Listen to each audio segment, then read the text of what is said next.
ቅን የዘጾመ ህርቃል ጓኤ ቃና መክልት ዘህርቃል አመተ ከፍለ ቀዲሙ ለአግብርት ዘህርቃል በበሃምስቱ በጾሙ በለው። እዚ ማለት እንታይ ማለት እንተይልና ውስጠ ወይራ ቅኔ ይበሃል።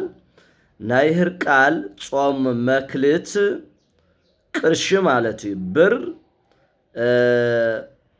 አስቀድሞ ቀዲሙ ቅድምት ምስተኸፈለ ነቶም ናይ ህርቃል ሰራሕተኛታት እስራኤል ምእመናነ ነፍስ እስራኤል ዘነፍስ በበሐሙሽተ ቅርሺ በጽሕዎም ማለት እዩ። ንሶም እንታይ እዩ ያው ትመክልት ናይ ተሃፍታም ቅርሺ ወይ ደሞ ናይ ምጽዋት ክኸውን ክእል ወይ ደሞ ለመስተ ለስዋኢሉ ዝሃቦም ሰብኣይ ተትኸፈለሲ በበሐሙሽተ ቅርሺ በጽሕዎም ነቶም ሰራሕተኛ ማለት እዩ።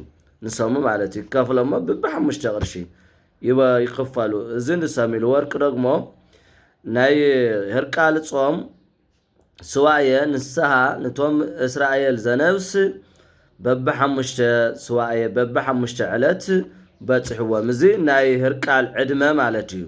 ወይ 80 ወይ 70 ዕድመ እዩ ኮነ ሓደ ሰብ ክብልዎ ከለው ንሕና ክንጾመልካ ኢና ምስ በልዎ ያው በበሐሙሽተ ዕለት ጾም በጽሕዎም ጾም ማለት እዩ። እና ንዝታ እዩ ሞዩ ደሞ ያው መክልት ውስጠ ወይራ ስለ ዝኾነ የበጽሖሙ ባለቤት ማለት እዩ።